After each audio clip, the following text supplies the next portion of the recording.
राधे राधे दोस्तों, welcome back to व्रत विधि उपाय। नाग पंचमी की पर्व बड़े ही धूमधाम से श्रावण महीने की शुक्ल पक्ष की पंचमी तिथि को मनाया जाता है। आज के वीडियो में हम देखेंगे नाग पंचमी की पूजा हम घर पर सरल विधि से कैसे करें। तो इस पूजा को आप घर के किसी भी पवित्र स्थान में कर सकते हैं। घर की साफ़ सफाई कर ले सवेरे उठ के, और हो सके तो सफ़ेद या तो फिर लाइट कलर का कोई ड्रेस पहने। यहाँ पे मैंने एक पटला बिछा लिया, उसके ऊपर सफ़ेद कपड़ा बिछा लिया और उसके ऊपर एक प्लेट रखा। प्लेट थोड़ी सी गहरी होना चाहिए ताकि जब आप नाग देवता को दूध में स्नान कराएंगे तो दूध बाहर नहीं आना चाहिए। इसके बाद देखिए, हमने आटा ले लिया जो बिना नमक के आटा गूंदना है। इसी से आप एक नाग नागिन की जोड़ा बना सकते हैं, यानी कि 2 नाग नागिन बना सकते हैं, या 5 नाग नागिन बना सकते हैं, या 7 बना सकते हैं। तो यहाँ पे देखिए, कम से कम आपको 2 जरूर बनानी चाहिए। नाग नागिन की जोड़े का इस दिन पूजन की जाती है। तो मैंने यहाँ पे 5 नाग नागिन बनाया है। और कोई ज़रूरी नहीं कि आपको बहुत अच्छा बनाना आता है, आपको जैसे भी आता है आप उस तरह से बना सकते हैं। आप चाहे तो मिट्टी का बना सकते हैं, या आपके पास अगर भगवान शिव जी की शिवलिंग है, उसमें सांप है, तो आप उस नाग देवता का, वासुकी नाग का भी आज के दिन पूजन कर सकते हैं। तो देखिए, यहाँ पे मैंने 5 नाग नागिन बना लिया है, प्लेट के ऊपर रखा है। और इसके बाद सबसे पहले हम दीपक प्रज्वलित करेंगे। भगवान शिव जी के नाम लेते हुए सबसे पहले दीपक प्रज्वलित कर लेंगे। भगवान शिव जी को नाग बहुत ही प्रिय है। भगवान शिव जी के दूसरा नाम है भुजंगभूषण, यानी कि नाग देवता जिनका अलंकार है वही है हमारे महादेव। तो महादेव को नाग देवता बहुत प्रिय होते हैं। इसके बाद धूप दीप प्रज्वलित होने के बाद हम नाग देवता को कच्चे दूध से स्नान कराएंगे। दूध उबला हुआ गर्म किया हुआ नहीं होना चाहिए, कच्चा दूध होना चाहिए, इस बात का विशेष ध्यान रखिएगा।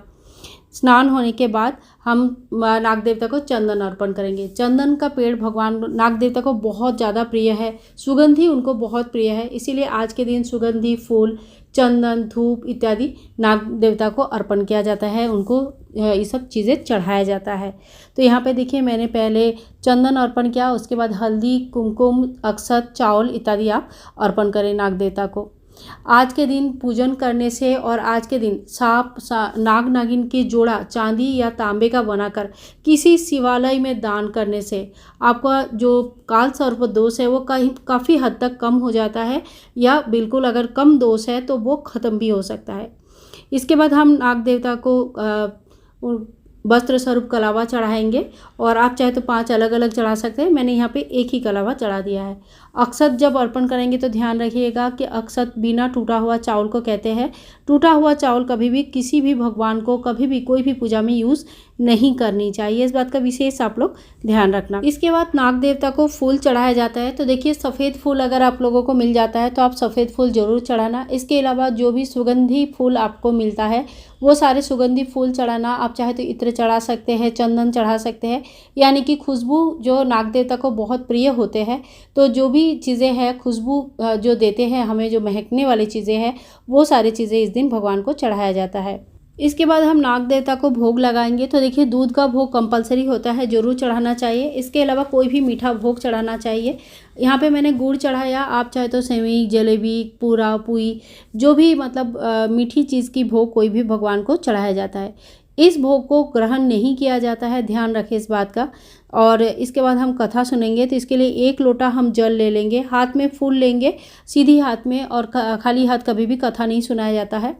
तो इसके बाद नाग पंचमी की व्रत कथा सुन लेंगे। व्रत कथा मैं आप लोगों को अलग से सुना दूंगी, आप वहाँ पे जाकर जरूर सुन लीजिएगा। व्रत कथा सुनने के बाद फूल को चौकी में ही छोड़ दीजिए, और जब तक दिया प्रज्वलित है, धूप प्रज्वलित है, तब तक आपको इस चौकी को हटाना नहीं है। थोड़ी बहुत दक्षिणा हम चढ़ाएंगे ज़रूर, क्योंकि पूजा में जो भी कमी रह गया है उसको पूरा करने के लिए हमें दक्षिणा चढ़ाना चाहिए।